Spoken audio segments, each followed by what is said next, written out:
Imagine you're a spacecraft, and you find yourself coming up on a small body. Now, you previously had images of this small body taken from ground-based telescopes, or maybe even telescopes in orbit, but really that only produced a blurry image. In addition, you might have some spectra to kind of get an idea of what its density might be, but not its shape. So what do? Normally a spacecraft would communicate with a ground station, which would analyze the footage coming in from the spacecraft. And for that we depend on the Deep Space Network, or DSN. But the DSN is getting busier and busier all the time, and what if your ground crew is unavailable? This could mean a loss of the mission, but not if you have a discriminative Kalman filter. Thank you for listening to my talk. My name is Matthew Whitall. I'm here representing Embry-Riddle Aeronautical University and presenting this work on this discriminative Kalman filter and its extension to nonlinear dynamics and the Lie group SE3. With the Artemis program kicking off into full swing, the demand on the Deep Space Network is only going to grow. Considering all of our commercial and international partners that are going to be launching things into deep space, and including higher demands on bandwidth and image resolution, it's going to get kind of expensive to use that. But not if your spacecraft is smart enough and autonomous enough to navigate by itself. However, there's a lot of steps to building in robust spacecraft autonomy. The spacecraft must have a very good understanding of itself. It must be able to learn about its environment. It must be able to autonomously navigate and control on its own to determine the next steps without human input. The good news is that something already exists for this. It's called a discriminative Kalman filter, and it was used in neurophysiology to better understand the brains of rhesus monkeys. So what we want to do is take that discriminative Kalman filter from neurophysiology and from Burkhardt's work and extend it to nonlinear dynamics, and further extend that to apply to the special Euclidean group SE3 and its tangent bundles. And then we want to demonstrate that this method works, and that using this we can understand about our dynamic environment autonomously. But first, let's talk about some preliminaries. SE3 is a differentiable group, and you can see the expression for it here. It has the rotation matrix capital R and position vector little r in the same group. The Lie algebra of the Lie group, which is defined here, is this capital V wedge, which has our omega, our angular velocity, and our little v, which is our tangential velocity.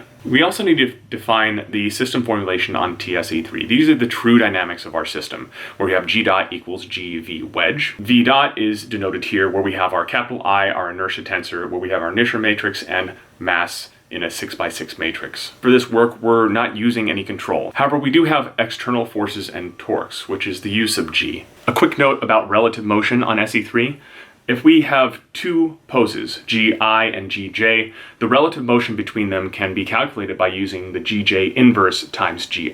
This is true of the velocity as well. If we want to have the relative velocities using the capital V, we have to consider the adjoint operation here. From that, we can have vi minus the adjoint using the gi relative to j, multiplied by v sub j, and that'll give us our relative velocity. Finally, I'd like to talk a little bit about block SE3. Previously, block SE3 operations are used to define groups of spacecraft flying in formation. However, here in this work, we have G in the top left and its Lie algebra SE3 in the bottom right. We can take the differential of this and we get x dot, which shows us the Lie algebra in the top left, and second tangent bundle on SE3 in the bottom right. These block operations allow us to consider both the pose and the velocity in a single operation. However, there's a little bit of a nuance when working with block operations. Little SE3, the Lie algebra, has a zero row vector in the bottom, which makes these matrices not invertible. So we have to invert them manually using the special operation on your screen. Similarly, the least squares method is defined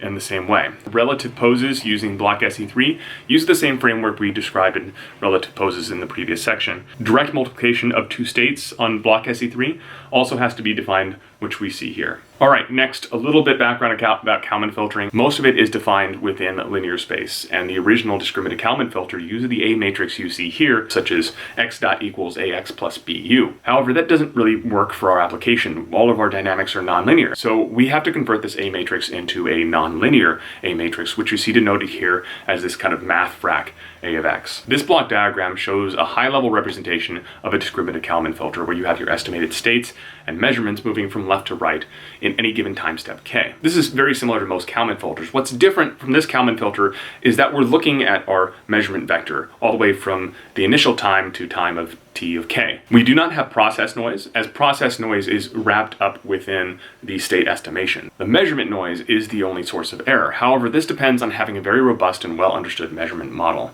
which we'll talk about a little bit in the case study. All right, our discriminative Kalman filter on block SE3 framework is what you should be seeing now on your screen. Basically what this is doing is having some kind of measurement function that estimates some classical orbital elements, generates a predicted and estimated state off of that, and using the A matrix in order to estimate the dynamics on the system. Considering, again, that state space model, x dot equals ax plus bu, if there is no control input, then our bu is 0. And so we have f of x, or x dot, equals a of x, some kind of nonlinear function. Then we can plug that in and iterate our filter until we have a better understanding of our model. What we're doing is using some kind of guess for classical orbital elements, generating a predicted state off there. That's our x of k plus 1 given k, generated from previous measurements. We assess the covariances, update our Kalman gain k, and apply this Kalman gain using the exponential map, and then using that new estimated state, plugging that into our classical orbital element estimation method, which is our f of x and f of y at the bottom. Now I'm using classical orbital elements here, but this is by no means the only way to do it. In fact, there are plenty of ways to generate a dynamical model. However, because we're using two different estimation methods, an ellipse fitting and a Fourier series fitting, they lend themselves very well to using classical orbital elements.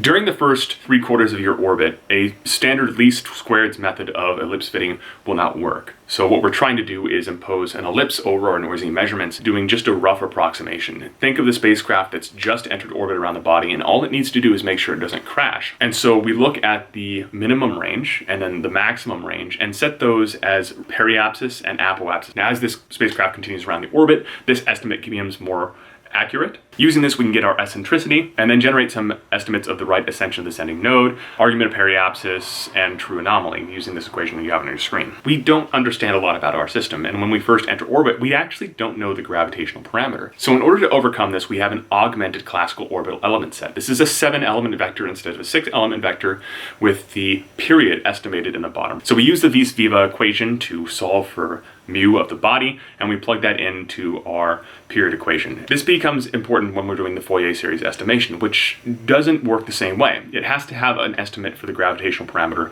at initialization. So I've mentioned that there are different methods for this, and there's a good reason for that. A Fourier series modeling approach only works when there's multiple periods, when you have a dominant frequency in your system. But if you have an orbit that's less than 1 or 2 orbits, you're not going to have a dominant frequency. So instead, we use a coarse ellipse fitting method for less than 1 orbit. We can switch to a least squares ellipse fitting model after 1 complete orbit. After we have more than 2 orbits, we have a dominant frequency, and we can apply that to a Fourier series. In this work, we have a spacecraft orbiting the Martian moon Phobos. Before approaching the moon, we don't know anything about it.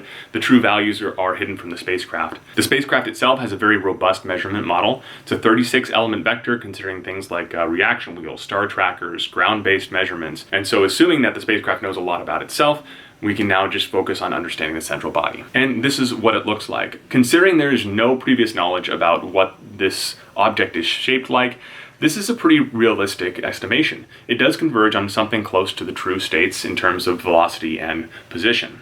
In the next slide, we can see what this orbit looks like. It is bouncing around, but there are no states that actually collide with the central body.